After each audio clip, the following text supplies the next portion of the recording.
right. Well, are you guys ready for the main event? I mean, WrestleMania is not till this weekend, but yeah. All right. Well, we are happy to welcome the pen that holds the team together. Happy seems like too short word. We are ecstatic for this. We really are. I mean, probably me more than anybody else, but he is the pen that holds the team together, the king of the hype men, the pride of Buford, Georgia, LSU alumni, and the long snapper for our Buffalo Bills. Let's welcome in Reid Ferguson. Yeah! Welcome to the show. Our first ever. What's up, guys? What's happening? Oh, we're just enjoying our night. What's up, Reid? I'm doing great. So, look at you, thanks for having me on. Both shiny on top. Very Always. much so. Every other night, baby. Yeah, one of these things is not like the others. That's right. So I guess the first and most important question, you're bald and bearded. Is this by choice or genetics? 100% by choice. I definitely still have hair. I am not balding. But as I've gotten older, it's gotten progressively shorter. So is this does it help with the helmet when you play, or you just really like the look? 100%. I'm 100. Helmet slides right on. Well, that's awesome. Now, what we're doing here on Up the Gut, we want to thank you for coming on. I've been going back and looking at a whole bunch of stuff you've done here recently, interview-wise. That way we didn't try to double up on too many questions. No problem. But it seems like you have the benefit of being the first NFL guest on quite a few shows, because you are actually our first NFL guest. Yeah, I try to. I have a lot of people reach out for all kind of podcasts, whatever it may be, and I'm more than happy to help out. My brother and I are getting started on a podcast soon. Just got my equipment in today, so we're gonna get that set up and running here soon. So I know I'm gonna be on the other end asking some of my buddies to come join. So I'm hoping they show me the same courtesy. But I'm always happy to help. I did see that Instagram post, I think, that with the equipment. So we definitely appreciate it. It's always nice, and obviously I'm a Bills fan through and through. So this is love it. Actually, I don't think you got to see the. He's one of the biggest Bills fans, Reid. I'll tell you, man. I love it. Yeah. Where are you located? Kansas City, Missouri. Okay, Kansas City. Yeah, that is my bar. Enemy territory. Oh yeah, I know.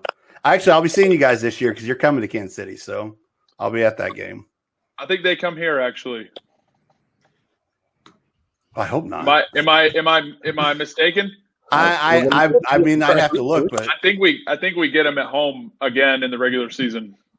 Well, let's hope not, because I think you're coming here, but we'll find out. Maybe not. I don't know. Matt does our crack research, yes, but we'll see. Anyway, so this kind of came up because I follow you on Twitter, and you are going to Kansas City, sir. To Kansas City. All right. So then we will see here. I look forward to it. I haven't been to Buffalo yet. I do plan on at some point. I mean, the game obviously didn't go as planned, but I like traveling to KC. That was my second time. Great barbecue. So actually, that's not my complaints. Is you are our guy on the inside now. What is the one step you guys need to take to get to that Super Bowl level? Because you just like my squad. I'm a Packers fan, so both of you guys are just right there. What is the one thing you guys need to do? Sure. I'm not sure I have a super great answer for you. I think the fact that we're bringing a lot of guys back from last year's squad, I think shows you how close we are on roster wise and talent wise. We made it as far as we did, and the score probably didn't reflect it, but I think a couple of things go the right way. If we beat them in KC this year and we get the 1 seed, we get to host them.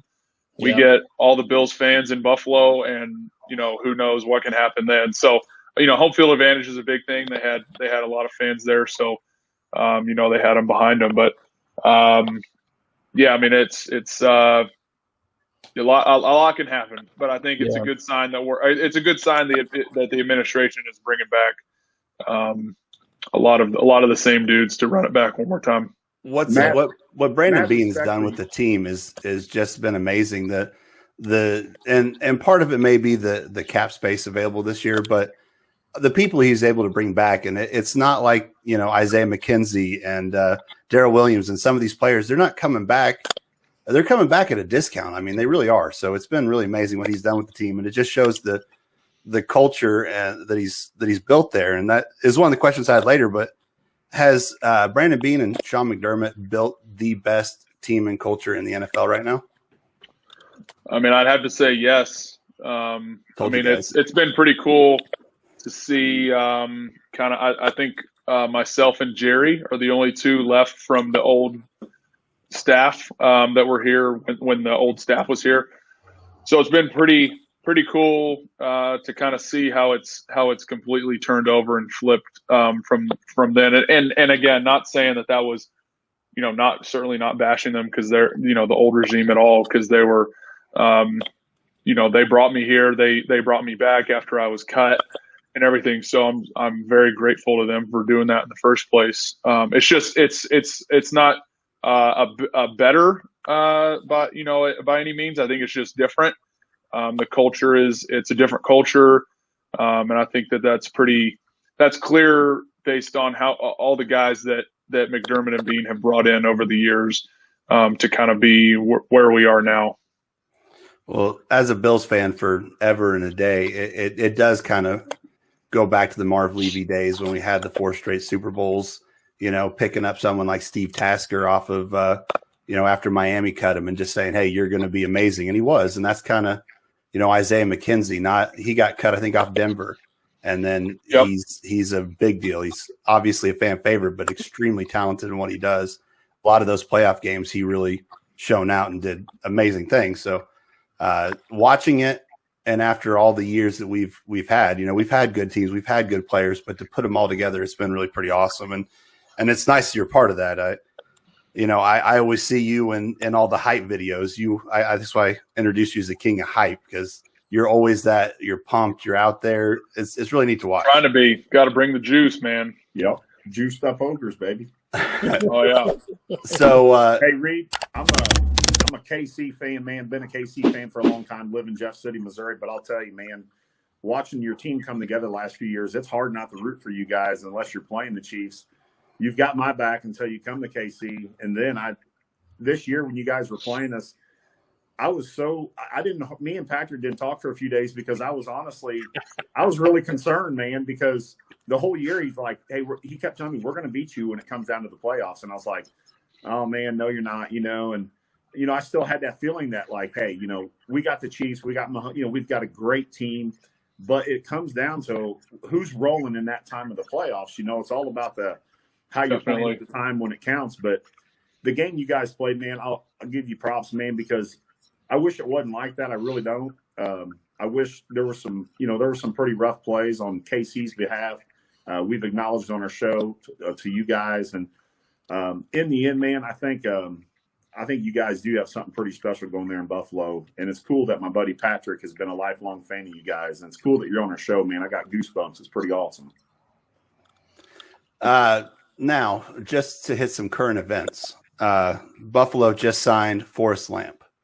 And we're not going to go too in-depth on Forrest Lamp, but I just wanted your opinion on Forrest Lamp having a Forrest Lamp.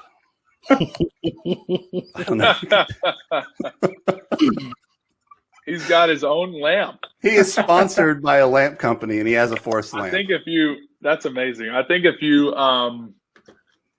I'd love to see like the top 10 oddest sponsorships. That's got to break top 10. That is the best and smartest sponsorship 10. I've ever seen. I said it in the beginning of the show. I can't sponsor a Patrick Kimmel, but darn it, he found a Forrest Lamp. Well, not till someone makes a Patrick hilarious. Now, one thing we want to do on the show, and you definitely don't have to do it, but kind of get to know you. So we're just going to see, and I'm going to hit a little video, so it'll just take a second, but we just want 5 fast facts about Reid Ferguson. It could be about anything. Doesn't have to be football. 5 facts. All right. Favorite restaurants: Chick-fil-A. First thing that comes to mind. Yeah. I love cheeseburgers. Breaking Bad is my favorite TV show.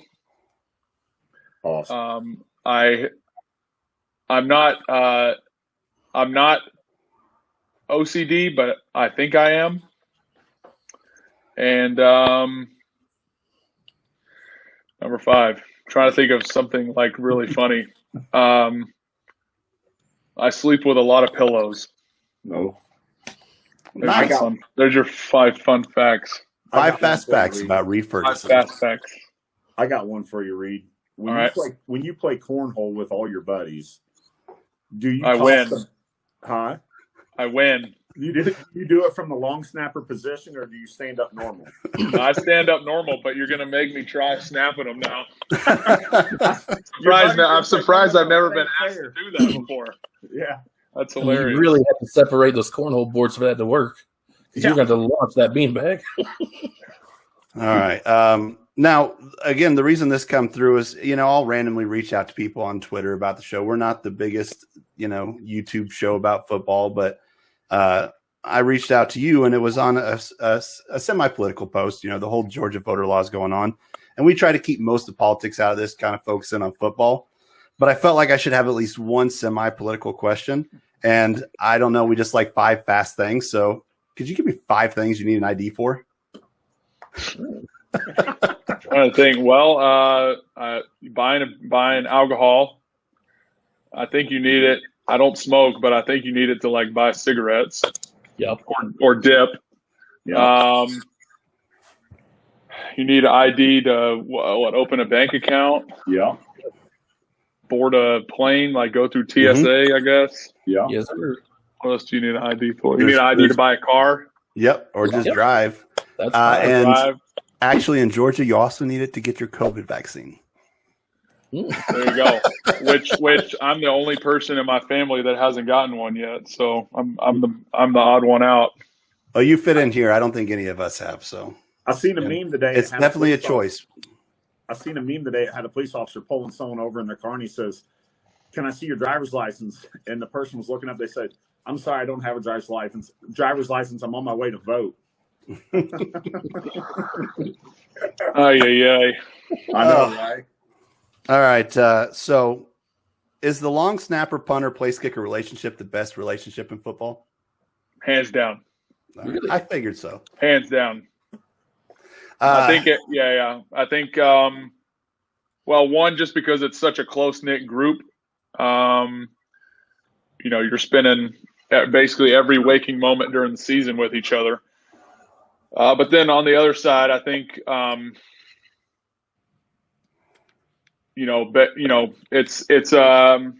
guess it's comparable to offense defense in terms of, the D line. If the D line doesn't do their job, the linebackers are affected, then the DBs are affected, right? But I think in terms of like a 1, 2, 3, different cogs in a system, if the snap is off, the kicker can't even do anything, right? Yeah.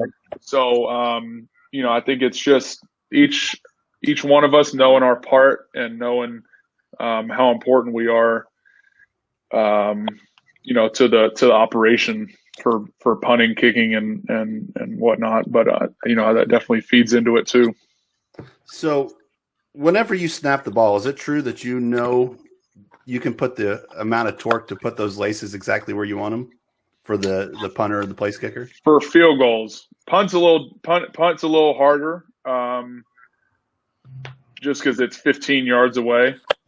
Sometimes it's easier to aim it when you're doing a field goal at 8 yards, but for punts it's a little more difficult because sometimes the ball doesn't spin. You're putting a lot more power behind it for a punt snap, so it's a little more difficult to gauge the speed and the laces, at that 80 to 90% threshold than it is, when you're throwing it back there 50 to 60% for a PAT. Since it's a shorter distance. So Chad and I kind of have a two-parter. Maybe three So- quick ones, but if you have you ever seen how to snap a ball? Like, what's your farthest you could long snap a ball back to someone? You think?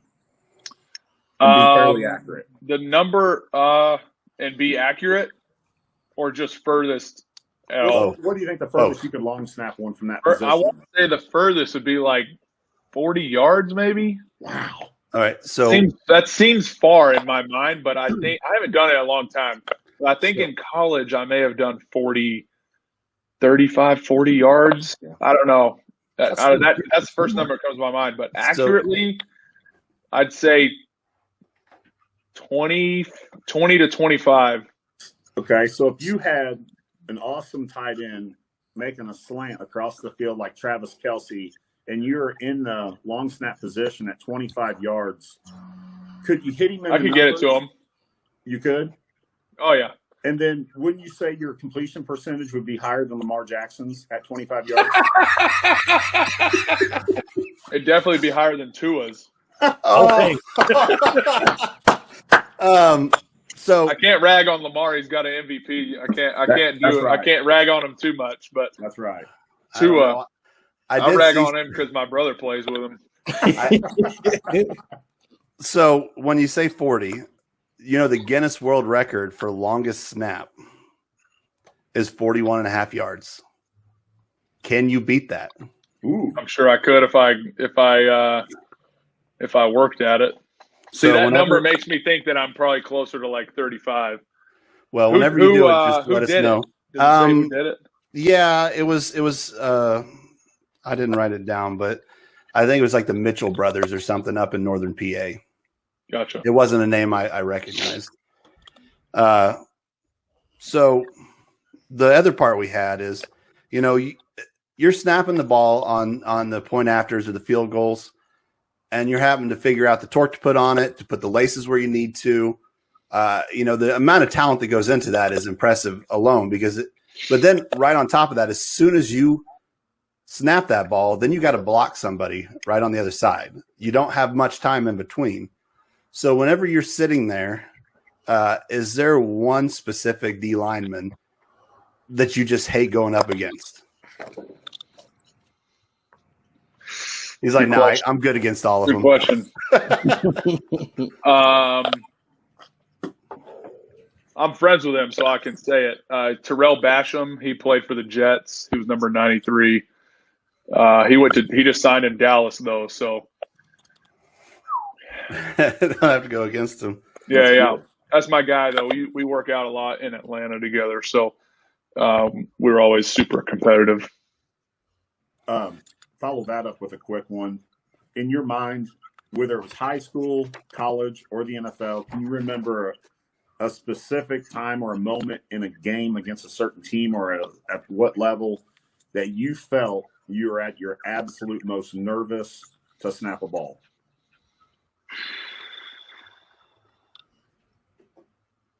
Probably. I don't know. That's a great question. I think just because I work on the mental side of it so much, to where I try not to let that affect me a lot. But probably some big kicks at LSU. Like we had a couple game winners. Florida, my junior year, we played in the swamp, beat them on a 50-yarder. Probably my first snap as a Bill. Even though it was a preseason game, we were always told that, and it's true, but we were always told, coming into the league that, no matter how big the game was you played in college, national championship 4 years in a row, the biggest game of your life is that first preseason game. And it was every bit true. Because I remember being just nervous and anxious in general for it. So probably that. But I think once I got a couple games under my belt in Buffalo, it really calmed down and I kind of got in a groove, and it's kind of been that way ever since. So well, that's awesome. A couple light questions. So whenever Buffalo plays Miami, who are your parents rooting for and which jersey they have on? Mom's got the split jersey. There you go. I was wondering. Yep, Mom's got the split jersey, and I think Dad wears white or something. I don't even know. And I think he wears like a one shirt and another hat. there you go. Nice. That's got to be pretty neat for your parents, though, to have not only two sons in the NFL, but to have them to where they play twice a year. Yeah, they very cool. Something we definitely don't take for granted. But they had never missed a game until this year, until they couldn't go. Oh, so I think that hurt a little bit, but hurt them, But I guess it hurt me too. But that had to be just. It was. I told him in the beginning. I said, if fans are allowed, knowing Blake is going to be in Miami, or wherever he ended up. I think it was before. I told him this before the draft. I said, y'all try to make as many of his games as you can, because he needs you more than I do. So that's what I told him.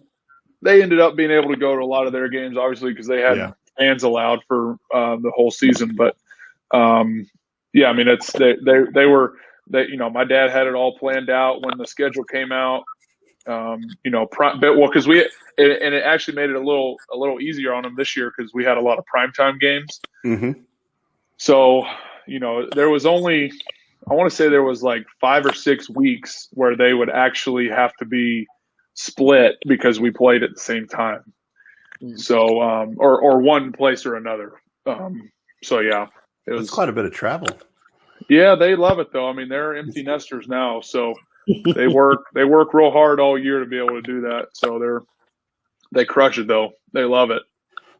So that kind of for 4 years they traveled down to Baton Rouge on Saturday or wherever Blake was playing, and then they'd come to wherever I was on Sunday. So it just shows the dedication for sure. Then if at any given point in time we hold you too long, I don't have a lot left, but if you have to go, let us know. But that kind of sparked 2 questions on me. One, with the COVID and the no fans, sure. Just watching the game on TV with utter silence was weird for me. But what was that like from the player perspective with no cheering fans whatsoever? And I don't think Buffalo did they pipe in anything, cheers or anything? I think they piped in a little bit, but it was definitely weird. I mean, it took some getting used to. I'm trying to think. We played the first game against the Jets at home, so that was weird. And then we had fans in Miami. And I think we came back and played the Chargers, maybe the third game of the season. I can't remember. But once we kind of came back and we had that second game, it was the Rams. Or the Rams, yeah. LA. I just watched that the other day. It was, we handled it a little bit better. But, it's just weird. I mean, you can't. The highs aren't as high, in terms of celebrating and stuff like that, which is what you miss. I mean, that's a huge reason that you play the game. So, to experience those huge plays with the fans and with your teammates. So, it was great. We made the most of it, and I think just the biggest, the most unfortunate part of this year was that the fans couldn't see how great of a season we had. And, it's one thing to, experience it on TV and, like they had to this year. Some people traveled, to Arizona or wherever if a visiting team could have fans. But I think, getting the Mafia back in the stands, I think is priority number 1. I'm actually a founding sponsor of the Bills Mafia. Back before 26 shirts started, it was Del Reid and a few people. He got on and said, "Hey, I want to start a charitable organization here." So I sent him some money, and he turned it into something great. It was me and a whole bunch of people, but he's a good dude. He started something great there. So yes, he did. That's why we have to introduce Patrick as a Bills Mafia Don. Yeah, I don't think anybody in Buffalo would agree with it, but I've been diehard Bills fan since the late '80s. So I know there's a lot of comments coming on there, Reid. Everybody appreciates you coming on the show. I work on the road, and my son, he's 6.5 years old, and he told me to tell you hi. So what's his name? Seeing you on there. What's his name? Cashton. Hey, Cashton. Tell him I said hey. All right, that's awesome. And my baby is also excited for this, but my baby is a PlayStation 5, so it doesn't count. Got my Xbox sitting right here across from me. Nice. I do have one, though. Do you remember the old lineman competition? It's like their kind of Pro Bowl thing where they like weightlifted and had their own little set of. I mean, it's ringing a bell. Do you wish they bring that back? And how hard would you crush it? Would you just destroy it? What remind me what it was. The only one I really remember is they had the bench press. Because I remember one year Larry Allen just destroyed everybody. It wasn't even close. I mean, I'd give it my best shot, but I don't know how I'd stand up against some of the O linemen. If you would humor me for 1 second, now that we're talking about children, my kids would be very upset if they didn't get to do this. So that's why you don't tell them. All Bills fans. I think that's about the only reason I had kids, is so I could have a bunch of Bills fans. Are they all Bills fans? Oh yeah, they are. Yeah. Nice. Listen, Reid, I went up there to visit. They better be at Christmas time, and every single kid had on either Bills pajama pants or a Bills sweatshirt or a Bills hat. I love it. Yeah. See, I don't have kids, but I had younger siblings, and I thought I was raising them right. I thought they were all going to be Packers fans, but as soon as my sister got married, she's like, "Ooh, go Steelers!" I was like, "Since when?" How do you even know? My dad's a Chiefs fan, so I'm surprised he put up with me because, like I said, ever since I was a kid, it's been Buffalo. So, back on track. Is the Ferguson long snapping dynasty at LSU the greatest college football dynasty of all time? I mean, it's not even a question. I didn't think so. 8 straight years Not even a of question. Ferguson. 8 straight years. I was about to say, the kid that's there now is from the same high school. Oh, no kidding. Wow. Yeah. So Buford is just killing it in long snapping. I'm telling you. Yep. So you were just married. It's actually June of last year, right? Yep. Congratulations on that. And again, your kid's right on the way. Congratulations on that too. So what was the toughest part of planning a wedding during COVID? Well, great question. So we got engaged last February 1st, 2020. Had no idea what COVID was. And we were planning to get married on the same day that we did get married. But we were planning to get married in Texas, where my wife's family's from. And, 150, 200 people there, big party, over the summer. And we were going to get it. It was kind of a short turnaround, but we wanted to do it before the season, so we didn't have to wait, till the next off season, a year plus to get married. So, we both wanted to kind of get it done so she could move up here with me for the season and stuff. So,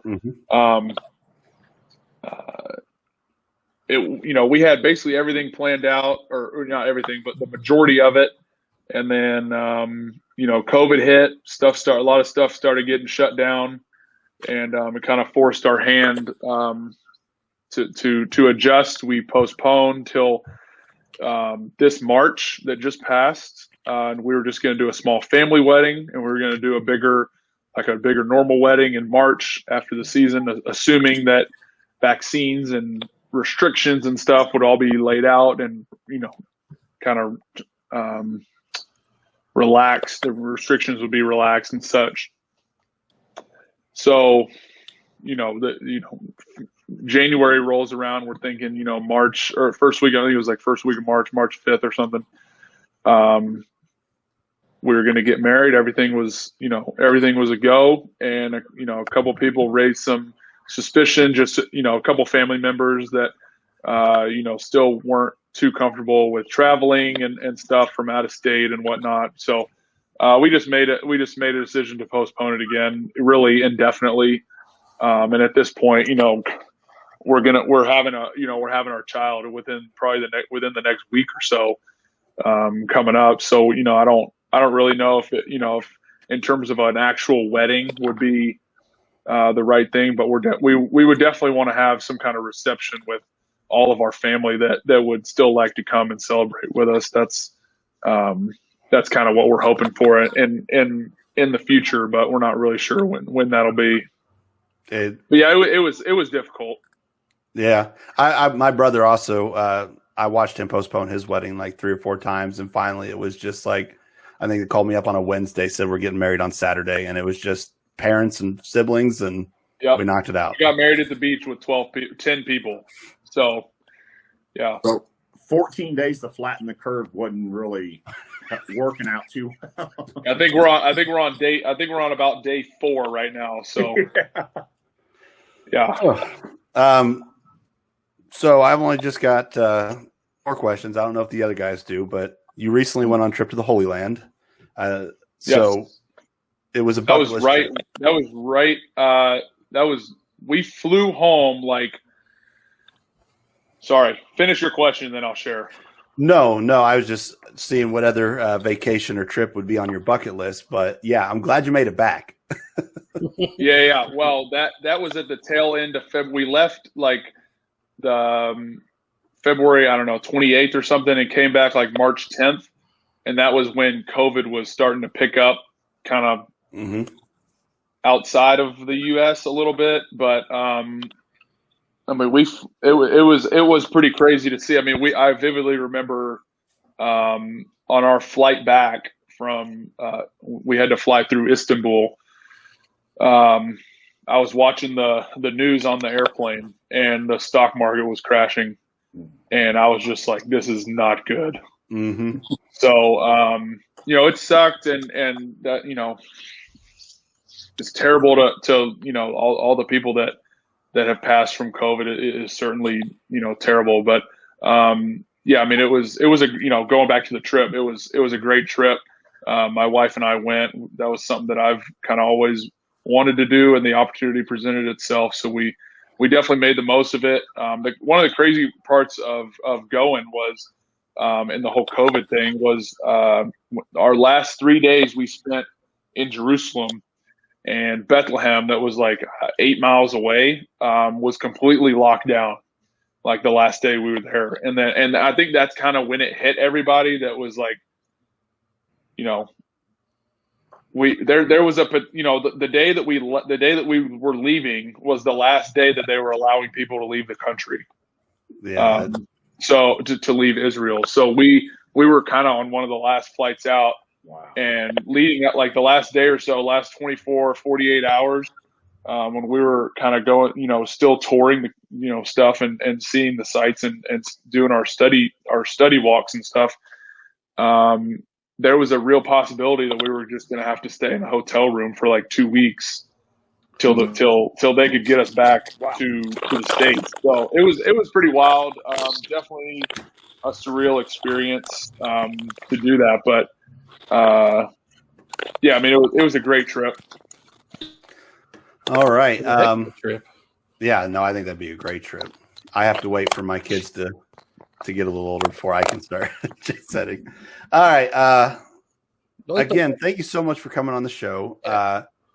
I did see that with that whole Georgia voting law, you and Blake had talked about doing water for homeless veterans or veterans in general. Yep. Is that still going on? Yeah, I think he is. I've got the Veterans One Stop charity up here of Western New York. They're I've worked with them for the past couple years. I did my cleats for them last year or 2 years ago, and then worked with a brewery up here to do some donations as well. So we're putting some stuff together, and I think on Blake's end it should be coming through soon. So definitely keep everybody posted on the Twitter sphere. Well, if you shoot me a DM or if I see it posted, Up the Gut would like to donate 50 to whatever you're doing. So sweet, we appreciate it. So let me know, and let Blake know that he is welcome on the show at any time too. We'll just get this long snapper thing going. Excellent. I'll give him a heads up. Anyway, but thanks so much for being on the show, and congratulations on the baby. I hope that you guys. You said it's within like a week or so. So yeah, we're coming up. Tomorrow's 38 weeks. So yeah, we'll see. Well, fingers congratulations. I had 4 of them, and I just gave up on sleep a long time ago. So now, real quick, take off. What is you and your brother's podcast going to be called? That's a secret. How can I subscribe if I don't know the title? We'll That's find a it. secret. We think we have there's a front runner and there's a close second. So I'll share the close second. It's somebody recommended Snap Crackle Pod. I like that one. So that's a good one. I think Blake likes that one, but our buddy, we have a mutual friend that does some photography and video stuff, and he came up with another name that I think is definitely the front runner. So that's probably what we're going with, and you just have to keep your eyes peeled. Yeah, no, it took us forever to figure out the name for this because all I did was keep researching, trying to find a football podcast that didn't already have a name I thought of. That took a good minute. What about Snapping to Success? That's a great one. All right. We're not really sure what we're gonna intersect football stories with. My brother's got an MBA in the business. So the business side of things is certainly, we'll definitely do some stuff with that. But we're trying to figure out where what exactly our intersect is going to be topic wise. So I enjoy some long form podcasting. I'm not really sure if that's, the route that we're going to go, or whether it'll just be, like a 30-minute once a week or something like that. So we're not entirely sure yet, but we're both really excited to kind of get it up and going. We know we've had some great feedback as far as people that we know are going to listen to it. So, we're excited. I definitely look forward to it. I'm assuming Matt does too. Because do so like this is fun, so it's awesome to see people get into it. Yeah, I mean, literally, Matt and I just talk football all the time. So we said, well, let's do this online. And usually we try to keep it around an hour, but during the season, we've gone 2.5 hours. So it's not hard when you get people talking football or you talk something you like. So definitely. Anyway, so again, thanks for being on the show. Chris wants to get a beer with you. Whenever you come to Kansas City, though. Where's Chris? He's Springfield. He's in Missouri. All right. Tell him to shoot me a message. I'll see if I can send him some. But whenever you come to Kansas City, because you are coming to Kansas City, we'll have to get together. I don't know if you like bourbon or not, but I've got quite the bourbon collection. I see that. Oh my! That's just the open stuff. You even got a little spinner there. Yeah, that's the sponsor. That's pretty fancy. Pacific Island spinner, yes. Yeah. Nice. Put the sponsorship up there, but nice. Thanks so much for being on the show. I look forward to another successful season. I've already picked you guys to win the Super Bowl. I picked you guys AFC champs last year. I expect it again. So thanks for coming on, and have yourself a great night. Excellent. Appreciate you guys. Thanks. Thank you. Take it easy. That was awesome. It was.